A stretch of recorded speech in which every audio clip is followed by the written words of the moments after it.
You know how we all have that one evil friend that wants to take over the world? Well, guess what? Iran is that guy. If you haven't heard, Iran has announced that it owns Antarctica and plans on building a military base on the South Pole. انشالله برنامه‌مون اینه که بتونیم پرچم رو اونجا انشالله بالا ببریم. در واقع میشه گفته که قول دریادار ایرانی این است به مردم که انشالله ما یک پایگاه دائمی انشالله تأسیس خواهیم کرد در قطب جنوبی. انشالله.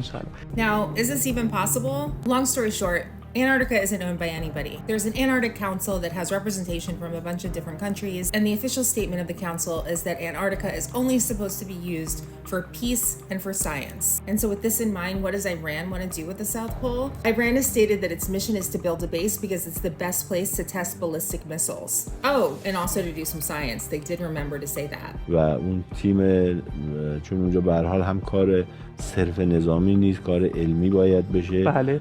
And just what kind of ballistic missiles are they talking about? It is no secret that we have become a nuclear threshold state, and this is a reality. It is also no secret that we have the technical capabilities required to manufacture a nuclear bomb. So just when I thought this was going to be a quick and easy story about maniacal world takeover, I started to dig deeper and wow, was there a lot to uncover. Let's dive in. Now we have to ask ourselves some questions. What is really going on here? What is Iran planning and how did we get here? Let's go back in time to 2017 and speak with Netanyahu. Netanyahu, you seem to have a lot of experience with what's going on in the Middle East. What do you think is really going on here? The one potent force of militant Islam that has emerged is Iran. And it is devouring one nation after the other. It is doing so either by direct conquest, but more usually by using proxies. Hezbollah, they took over Lebanon. Yemen, with the Houthis, they're taking over Yemen. They're trying to do the same thing with Shiite militias in Iraq. Same thing now in Syria. They want to import tens and tens of thousands of Shias into Syria. They have actually a conception of world domination that should have gone out the window with the last religious wars, I don't know, somewhere in Belgium in the 19th century, I don't know. It's rekindled with full force. But they talk about their quest, their goal, their cause of global domination, and also the domination of Islam not limited to Shiites. I don't particularly care about the agreement, whether it stays or not.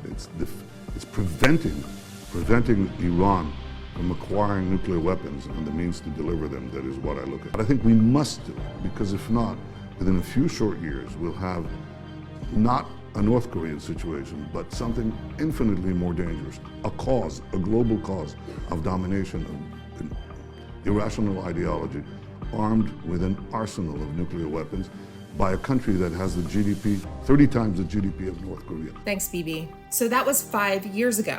Did any of that really happen? Let's check in with what's going on today. This is a clip from last week. A report from the Institute for Science and International Security issuing a, quote, extreme danger alert for Iran's development of a nuclear weapon. The first time they've issued this high of a rating in 30 years. The report warning, quote, Iran has more than enough of 60% enriched uranium to directly fashion a nuclear explosive. Joining us now is Director of the Center for National Defense at the Heritage Foundation, Robert Greenway. When we talk about 60% enriched uranium, the amount needed for, say, nuclear power is much lower. It's in almost the single digits. And so to go from 3 to 10% up to 60% shows obviously an intent to create a weapon. Where are we and what does this warning mean? Look, we're 1 week away, essentially, from Iran having enough highly enriched uranium for a testable device. And within a month, they could have enough for 5. The report you cited indicates that Iran is essentially at a breakout time of 0.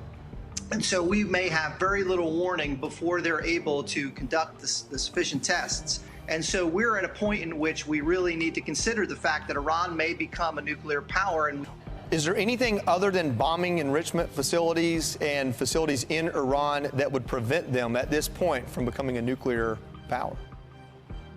Well, that is the million-dollar question. Certainly, the further they go, the more difficult it gets. And it doesn't help that we've given them access to a tremendous amount of resources, over $100 billion. And they've just announced they're going to start construction on 4 new nuclear power plants, which cost about $20 billion. But to your point, I think we're getting to the threshold in which only military force may be required. It does not appear that they're being convinced, coerced, or encouraged to stop the enrichment. If there's a nuclear Iran, what does that mean for us? Well, it means by default that Iran, one, could use the weapon. They already have delivery systems which can range Europe. They certainly can range Israel, which they've stated their goal to destroy and wipe Israel off the map. Second, we know that they would have default control over the world's energy markets because of the proximity to the world's resources. So 30% of the world's energy could be under the control of Iran with a nuclear weapon. And then lastly, they're developing intercontinental ballistic missiles under the guise of a space program, which could ultimately range the United States. And they would be able to conduct terrorism under the impunity of this nuclear umbrella, which I think is their goal. So it seems like this possibility is inching ever closer. It doesn't just affect what Iran will do with its nuclear weapon plans. It has an overreaching effect to what every other country in the Middle East will do in reaction. Let's check in with Saudi Arabia and hear what it has to say and what they believe will be necessary action in the case of this probability. Are you concerned, though, Iran gets a nuclear weapon, about them getting a nuclear weapon? When we are concerned of any country getting a nuclear weapon, that's a bad move, and you don't need to get a nuclear weapon because you cannot use it. Even if Iran gets a nuclear weapon, any country use a nuclear weapon, that means they are having a war with the rest of the world. The world cannot see another Hiroshima. If the world see 100,000 people dead, that means you are in a war with the rest of the world. If they get one, will you?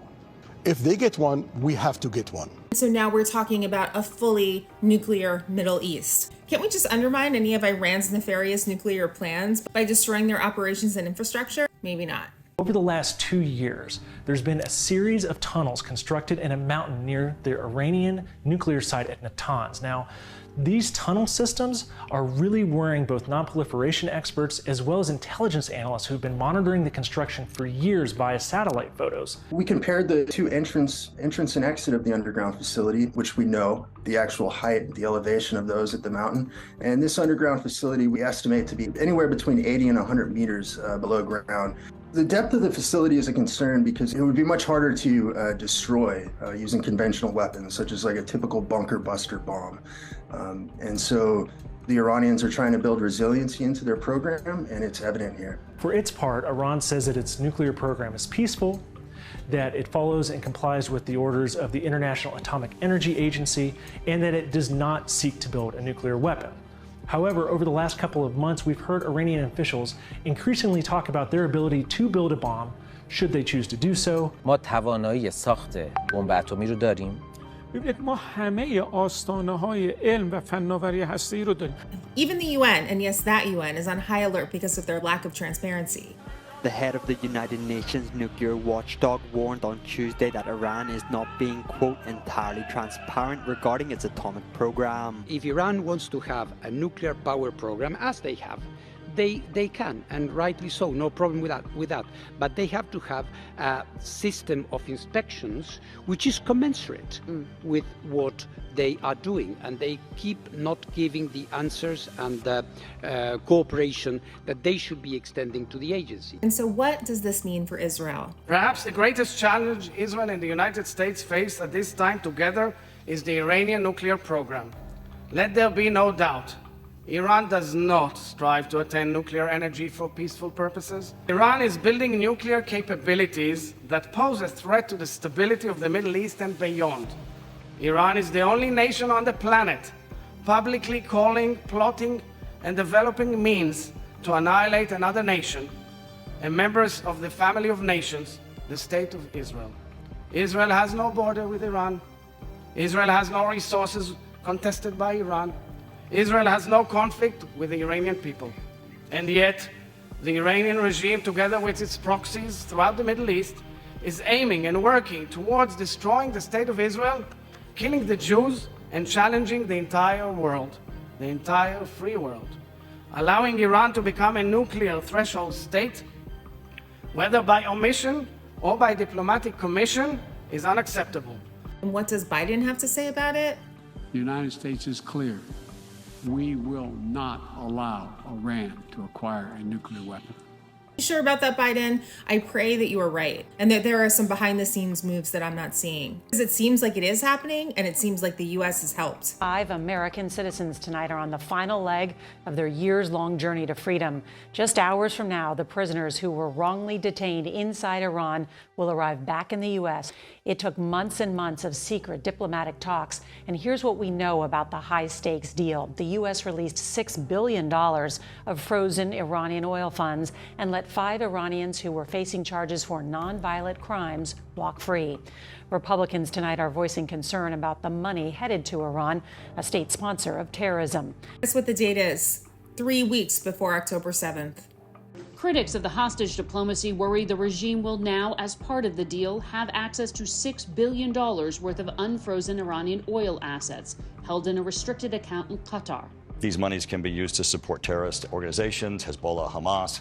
The Biden administration insists the U.S. Treasury can prevent that misuse and only permit humanitarian purchases like food and medicine. But wait, the White House is insisting that this money can only be used for humanitarian aid and medical supplies. It seems reasonable, right? So what does Iran have to say about that? You believe you have the right to use that money in any way that you see fit. This money belongs to the Islamic Republic of Iran, and naturally, we will decide, the Islamic Republic of Iran will decide to spend it wherever we need it. Okay, so back to current day. Operation Antarctic Takeover. And so in preparation for the Antarctic takeover, Iran has sent a flotilla to circumnavigate the globe. This is the first time they've been able to successfully do this, or how I would call it, casing the neighborhood. When you actually look at the map, you can see how advantageous this position would be. Not only does it give Iran access to the world's 3 biggest oceans, the Atlantic, the Pacific, and the Indian, it also provides direct access to all of the major continents. Definitely the kind of place that we want to have nuclear bomb testing from Iran. Maybe I'm being overly dramatic. Do we really have to worry about Iran? I mean, we just released billions of dollars to them. Aren't they our friend? همین خباثت، همین رذالت رو در اعمال خودش داره، این مرگ بر آمریکا از دهان ملت ایران نخواهد افتاد. This is actually their credo, and this is a massively lauded and influential leader that is saying to his people, death to America, death to Israel. And we are pretending that this somehow isn't real. پیشنهاد ما اخراج رژیم صهیونیستی از سازمان ملل متحد است. مرگ بر اسرائیل. راه از بین رفتن رژیم صهیونیستی و بازدارندگی رژیم صهیونیستی از جنایت، قطع همه روابط اقتصادی و معادلات با رژیم صهیونیستی. It almost seems like Iran backed Hamas and pushed them into creating a war where they knew that Israel would have to retaliate, and then they could blame Israel for attacking the Palestinians and then give the world a reason to actually destroy the Zionist entity. And so yes, while Antarctica is only supposed to be used for science and for peaceful pursuits, I believe that Iran has the same attitude when it expressed how they were going to use the billions of dollars of sanction money that America released. And what is it that Iran seems to want? I think it might look something like this. So it seems like it's time to wake up, my friends, and get our heads out of the glacier. This is something that could affect not only Israel, America, but the entire world. Sending love. I'm Israel Chai, everyone. Peace.